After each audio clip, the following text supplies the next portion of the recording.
Welcome to the Church in the Wild podcast. You'll be hearing the words from worship from Sunday, December 7th, when we begin our series on dreams. If you want to find out more about Church in the Wild and all of our upcoming events and programs, just go to churchinthewild.org. Thanks for listening.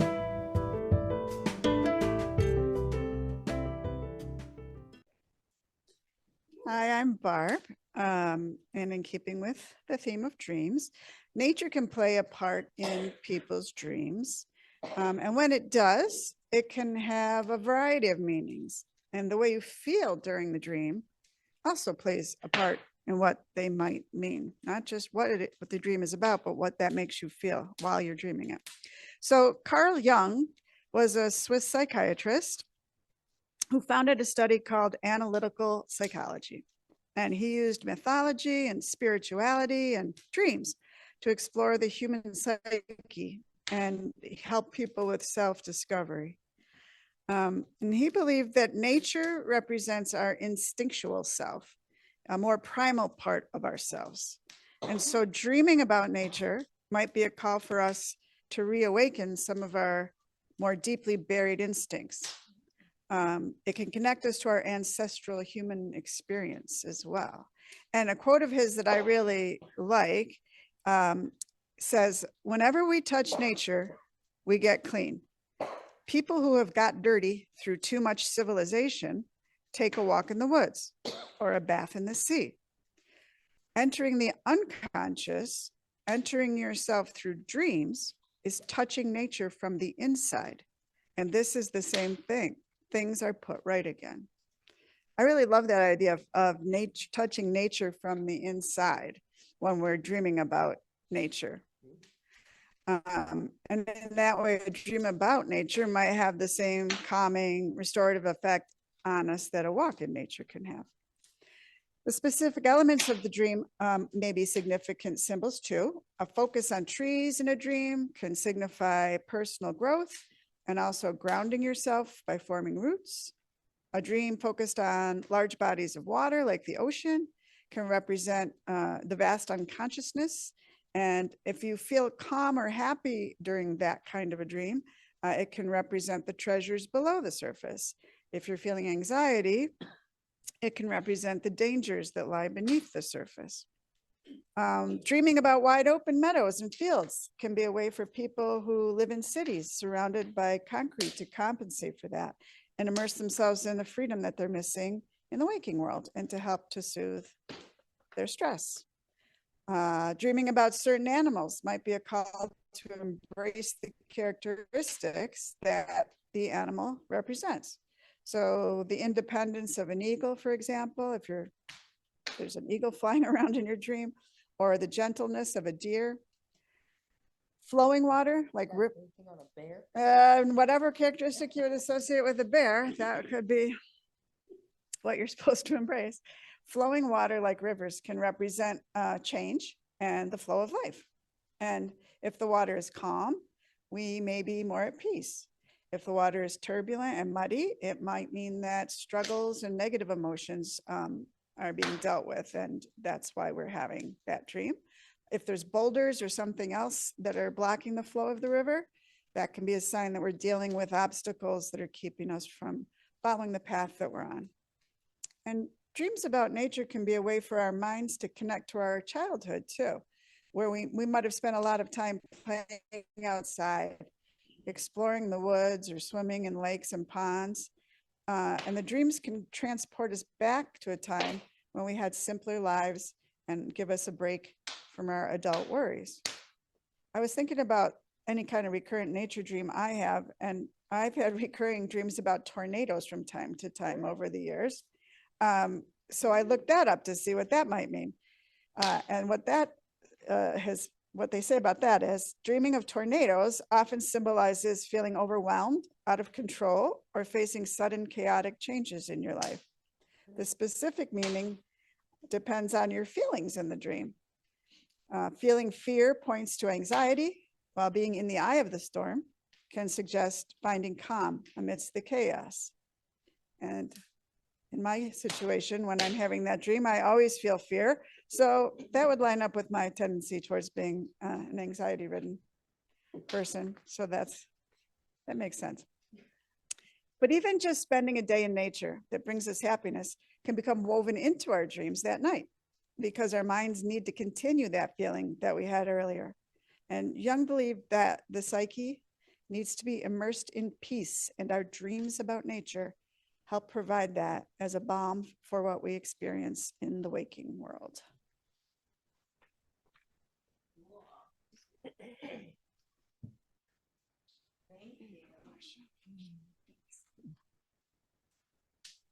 Hi, I'm Marcia, and our poem today is, you just do it like this? Okay. I've watched it so much, but I don't pay attention. Oh, our poem today is In the Beginning from John 1 of the Christian Scriptures. In the beginning, there was the Word. The Word was in God's presence, and the Word was God. The Word was present to God from the beginning. Through the Word, all things came into being, and apart from the Word, nothing came into being that has come into being. In the Word was life, and that life was humanity's light, a light that shines in the darkness, a light that the darkness has never overtaken. The Word was coming into the world, was in the world, and though the world was made through the Word didn't recognize it. Though the Word came to its own realm, the Word's own people didn't accept it. Yet any who did accept the Word, who believed in that name, were empowered to become children of God, children born not of natural descent, nor urge of flesh, nor human will, but born of God. And the Word became flesh and stayed for a little while among us. We saw the Word's glory, the favor and position of parents give an only child, filled with grace, filled with truth. Hi, I'm Dolly. Our wisdom today is the Aboriginal Dreamtime story from Australia. The Rainbow Serpent, as told by Michael J. Connolly. Long ago in the Dreamtime, when the earth lay sleeping and nothing moved or grew, lived the Rainbow Serpent. Then one day, the Rainbow Serpent awoke and came out from beneath the earth. Refreshed from her long slumber, she traveled far and wide, leaving winding tracks from her huge body, and then returning to the place she had first appeared. On her return, she called to the frogs, "Come out." The frogs came out slowly, as their bellies were full with water, which they had stored during their long sleep. The Rainbow Serpent tickled their stomachs, and when the frogs laughed, the water spilled out all over the earth to fill the tracks of the Rainbow Serpent. This is how the lakes and the rivers were formed. With water, grass and trees began to grow, which woke all the animals, who then followed the Rainbow Serpent across the land. They were happy on earth, and each lived and gathered food with their own tribe. Some animals lived in rocks, some on the vast plains, and others in trees and in the sky. The Rainbow Serpent made laws that they were all to obey, but some began to make trouble and argue. The Rainbow Serpent said, "Those who keep my laws will be rewarded. I will give them human form. Those who break my laws will be punished and turned into stone and will never to walk the earth again." Those who broke the law became stone and were turned into mountains and hills, and those who were obedient were turned into human form and were each given their own totem of the animal, bird, or reptile from which they began. The tribes knew themselves by their totems: kangaroo, emu, carpet snake, and many, many more. So no one would starve. The rainbow serpent ruled that no man should eat of his totem, but only of other totems. This way, there was food for everyone. The tribes lived together on the land given to them by the rainbow serpent, or mother of life, and knew the land would always be theirs and no one should ever take it from them. Please join me in the response to wisdom in the program. December invites us to join the Creator in the dream time. May we enter the dreaming as co-creators.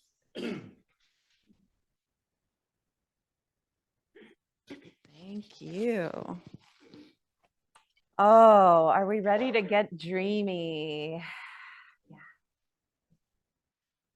It is dream season. As we descend towards the solstice, just 2 weeks away, we prepare to enter the season of night, of the moon, of rest and darkness. The moon actually just mirrors the sun. So in the summer, the sun reaches its highest point in the sky that it ever gets to. And the opposite happens in the winter. The moon is way up high. Did you notice that in our full moon? It's way up high. In the summer, it hangs closer to the horizon. In the winter, the moon's high and the sun stays low. And on the solstice, we get the longest shadows because the sun never makes it very high in the sky. So this is the season of darkness and dreams. And winter really is a gift to us. I know we have to do some work sometimes to see it that way, but it is a gift we're given to rest from all that outside busyness, the garden and the goings and the trips. And it's a time to go inward, both externally, go inward externally. Does that make any sense? Yeah. Both in life that you're living and sort of spiritually. It's the season of the moon is connected to our emotions, right? And our inner world. When our astrologist Peter would talk about the moon, he would always make this motion of like his belly like coming in. And we talked about the sun. He would be like, the sun is outward. So the summertime is a lot of outward energy, and the wintertime is this inner. So we're meant to sleep more this time of year. You're not lazy. There's nothing wrong with you. You're just meant to be sleeping longer. And this is a time of year for creativity and sharing stories and savoring warmth. This super cold moon that we just had this week invites us into this dream season. It felt like the perfect sort of course of events. We got this last full moon, last super moon of the year, and it just invited us right into this dreaming season. So we're going to surrender to the dream. We're going to slow down and embrace dreaming in all of its various forms. So we have some different angles we're going to take. Now, Bill suggested this topic for us earlier this year, and I knew we had to do it in the winter at some point because that's this time. And as I started looking into it, I was just fascinated by the different concepts of dreaming. And I stumbled upon this Aboriginal concept of the dream time. Yeah. And I knew this concept of the dream time was where I wanted to start for the dream season. So the Aboriginal dream time is a complex metaphysical framework within which Aboriginal peoples understand their place in the universe, their relationships with their kin, and their connections with the land. It offers a unique interpretation of reality, where the temporal, the spiritual, and the natural domains are intricately interconnected, and life is seen as a harmonious part of this larger cosmic order. Consider the vastness of our universe, an unimaginably colossal space, around 2 trillion galaxies, each filled with hundreds of billions of stars, planets, and mysteries yet untold.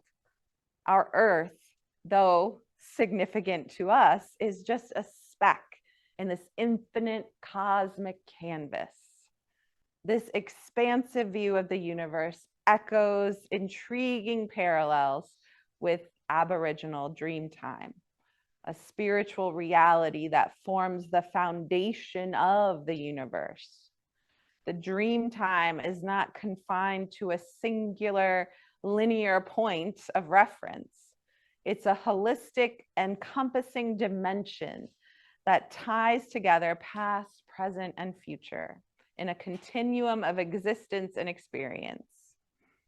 As the spiritual philosopher Eckhart Tolle puts it, you are not in the universe, you are the universe, an intrinsic part of it.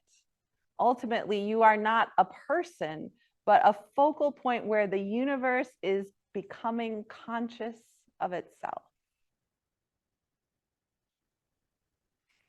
As I was reading this description of Dreamtime, I instantly thought, oh, yes, I know this. In the beginning was the Word. The Word was God, and the Word was with God, and nothing came into being but through the Word. And it's all this weird way of trying to make sense of the infinite, right? Of creation. John 1 is a creation story. Just as we heard, the rainbow serpent is a creation story. Right. We all have our own versions of this concept of this time before time, how things came into being, and how the meaning of those things still ripples through the past, present, and the future in this sort of time is more like a galaxy spiral than it is a straight line, right? Like we overlap, we come around and around. Right, because there are multiple dream times. Yes. In this, like, they were asleep. Right. They been awake before, and then they were in a dream time, and now they're remaking the world. Yeah. And when I read, like, just reading this description of Dreamtime, and whenever I read or hear John 1, I even feel this like whooshy little bit of a feeling, like looking at it, it was like looking at your cool aerogel. Yeah, your solid smoke, Bill.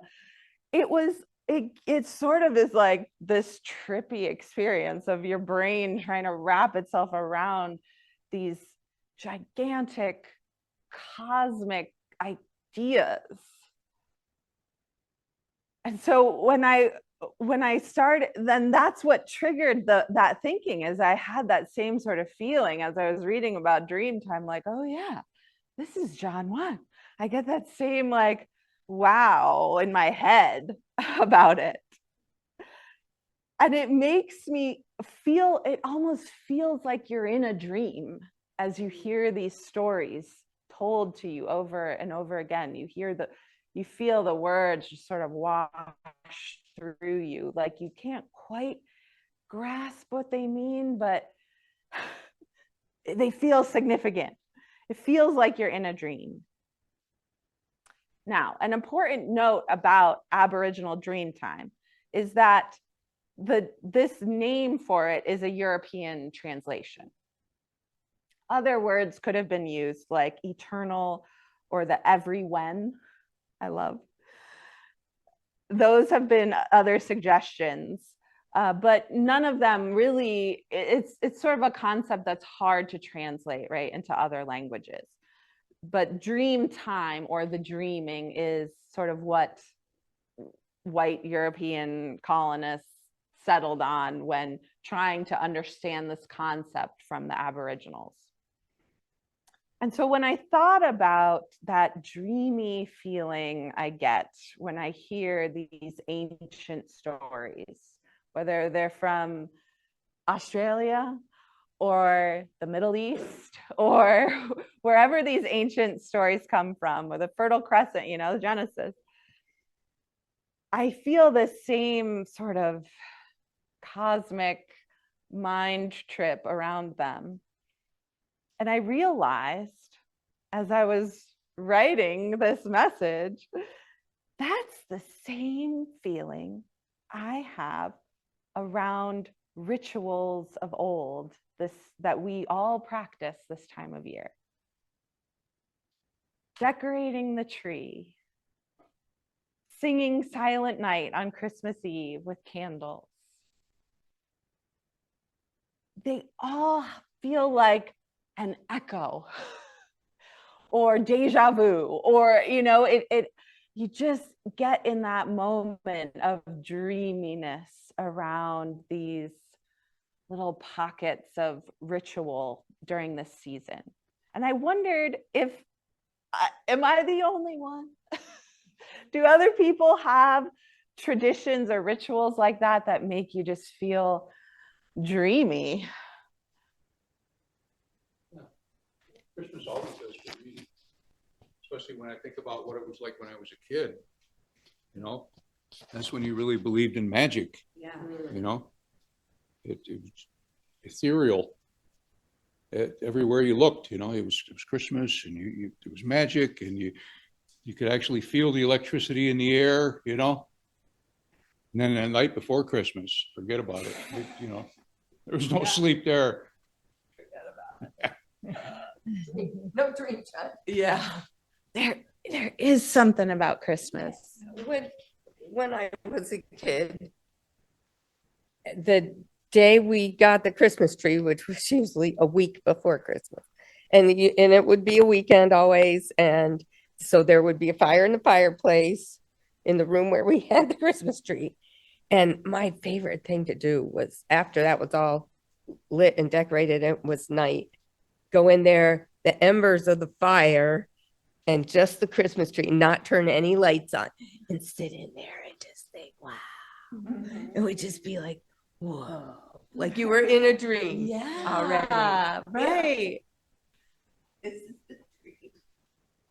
My mother used to take those individual pieces of tinsel, put them on the tree, and then take them off every year too, and save them. And save them. Oh, we did, absolutely. That was a ritual. We saved them. Yeah. Uh-huh. Yeah. There's always a scapegoat.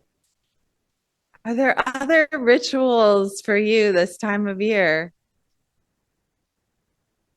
that feel like dreams?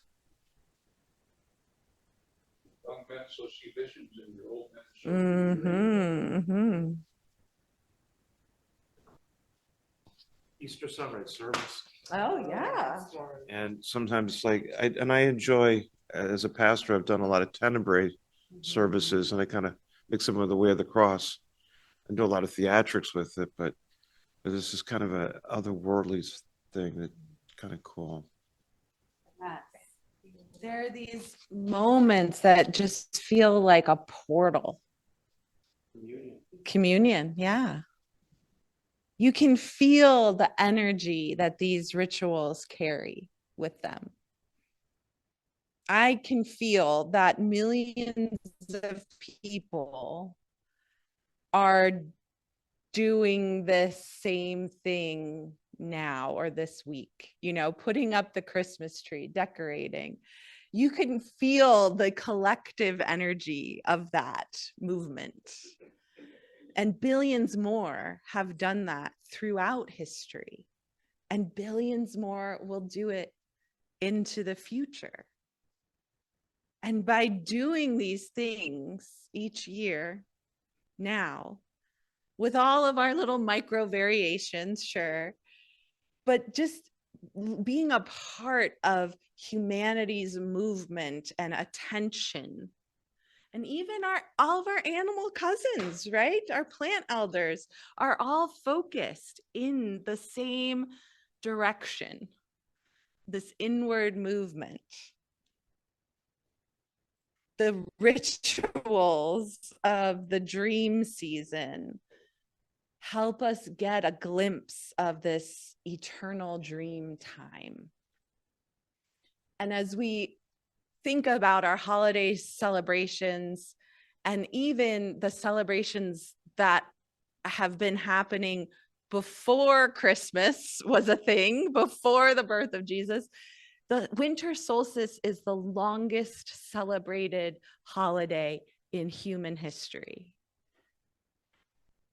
And we know Christmas, the date of Christmas was set to be near the winter solstice because of the spiritual aspects of both of them. Yeah, that there is a connection point and that they saw the need to put that celebration at this time of year. So humanity has been going through these rituals in a variety of different ways, but has been doing this thing of like decorating. I mean, the ancient Celts would decorate their mother oak and hang intestines off of her, but they were hanging, that's where we get our garlands from, like all of these traditions have been going on for millennia. And we tap into that energy when we participate in them as well. So we're going to prioritize ritual this season. And I want to encourage all of us, myself included, not to tack ritual onto capitalism or consumerism. Let's let ritual be enough. The ritual of decorating and gathering, the ritual of candlelight, fire, and slowness, the ritual of stories and singing and dreams. Yes, exactly. Let all those visions and rituals that might seem simple or silly, or I don't know if I really buy into this anymore, but God, I can't tell you, standing in a circle of people singing Silent Night with candles, I'm weeping, okay? There is some connection point to all of these things that is bigger than what they even look like at face value. And we can tap into this sense of the dream time, the sense of the eternal, of our great mystery, by participating in these rituals of slowness and savoring and leaning into dreaming, going to bed earlier and allowing ourselves to do more of it. With, we can ask the intention that good, helpful dreams would come. And so that's my hope for us this month, is that we lean into this concept, this time of year, this season, and allow ourselves to surrender to the dreaming. Get that warm, fuzzy, good feeling from these ancient practices that connect us to all of our ancestors and descendants alike.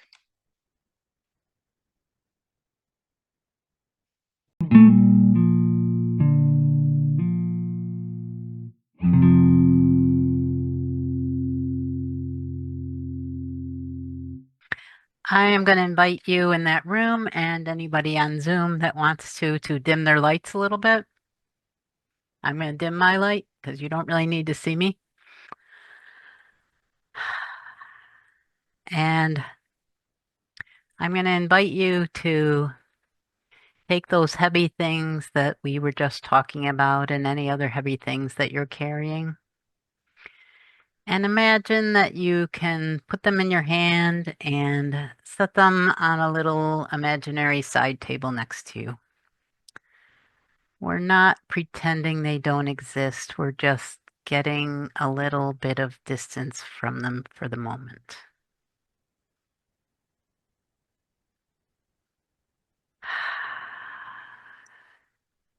And I'm going to be leading a guided visualization. I think a guided visualization is almost like a waking dream. If it's not your thing, feel free to just breathe through this time. I invite you to take a slow breath in. And as you exhale, allow your body to soften.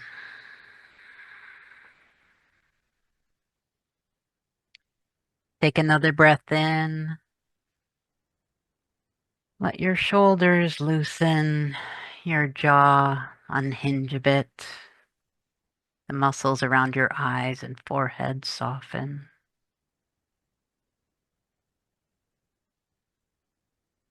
On your next breath, let your whole torso soften. Your legs, your arms, your feet. Feel yourself settling into the space that you're in, as if the ground beneath you welcomes and supports you.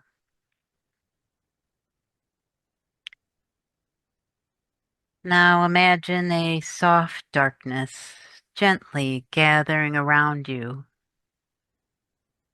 and within you.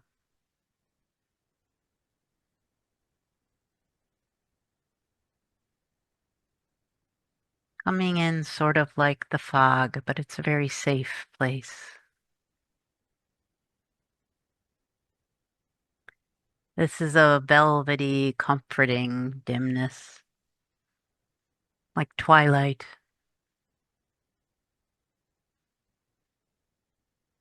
And with your next breath, imagine that you can take a step into this soft, dim inner landscape.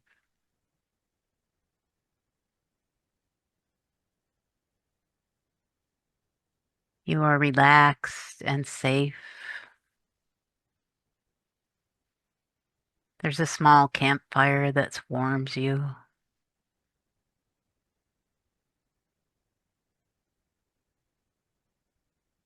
The sky above you is dark and deep, but a full moon illuminates the space around you, and the stars twinkle above you.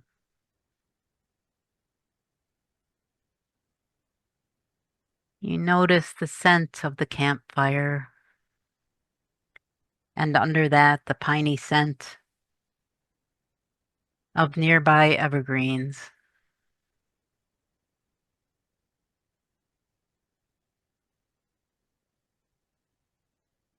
It feels like the landscape itself is welcoming you, welcoming your presence, as if it knows you, as if it's known you for a very long time.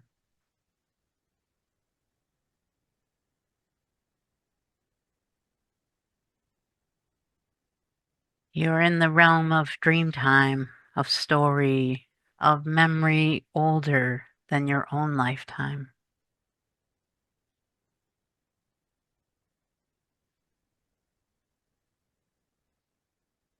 You sense the presence of trees, ferns, water, sky, ground.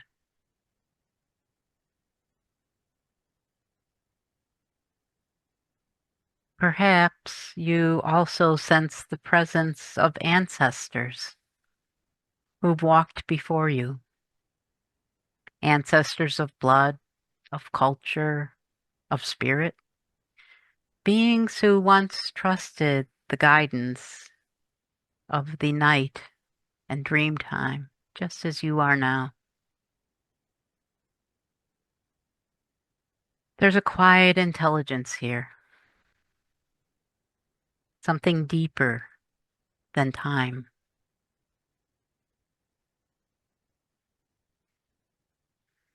This is a place of pause, a place of listening.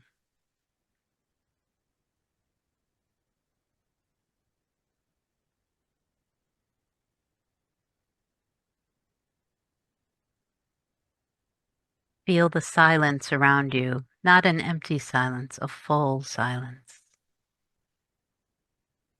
full of presence, full of memory, full of possibilities not yet formed.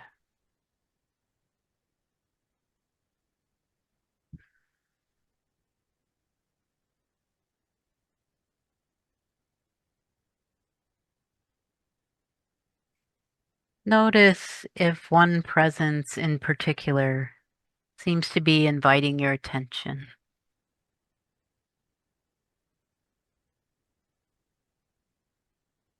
It might be the presence of a tree or bird or a wise human ancestor.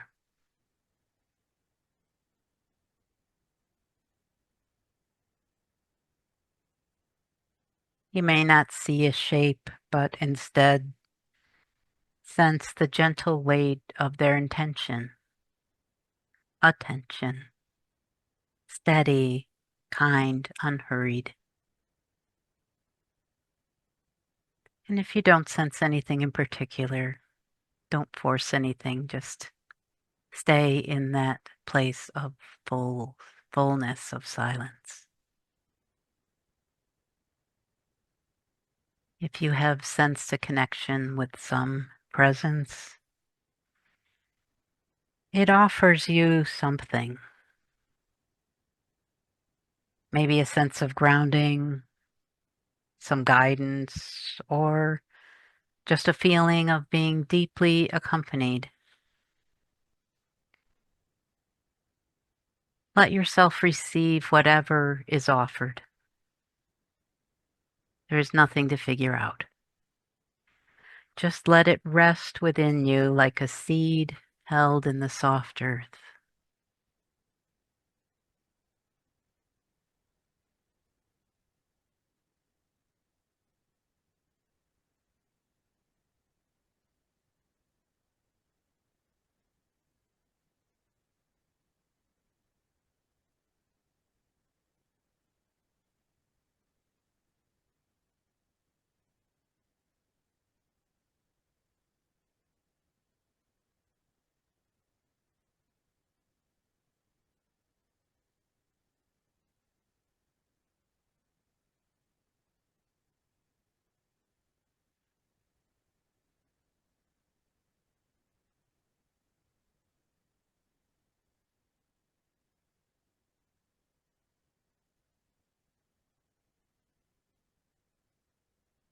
And slowly your sense of the present starts to fade.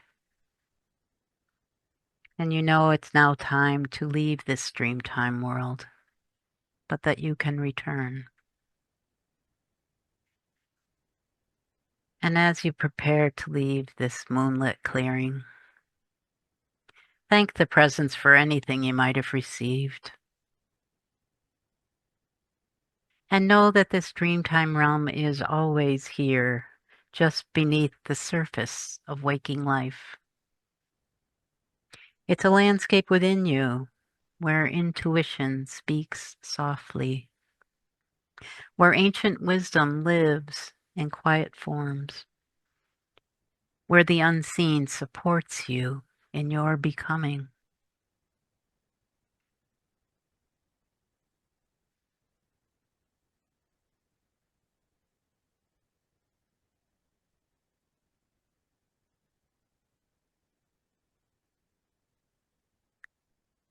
Take another breath here, allowing this place to imprint itself gently into your awareness.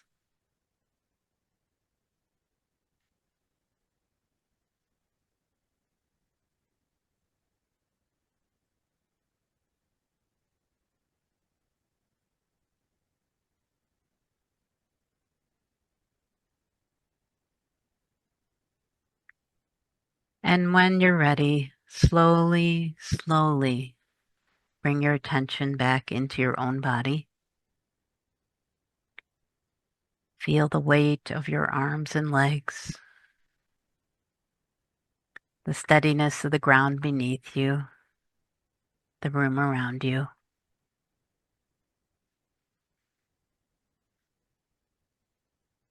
Allow a gentle, fuller breath to enter your chest and belly. And when it feels right, slowly, slowly open your eyes and return your attention to the circle.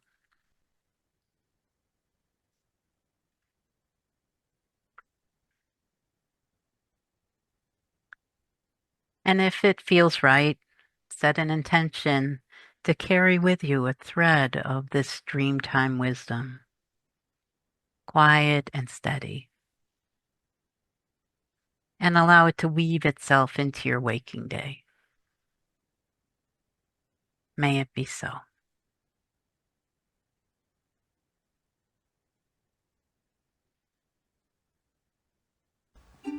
Thanks for listening. If you want to support Church in the Wild and the work we do in striving for environmental and social justice, just head on over to our website, churchinthewild.org, and click the donate link at the top. There you can make a donation, set yourself up as a recurring supporter, or you can buy something from our Redbubble shop.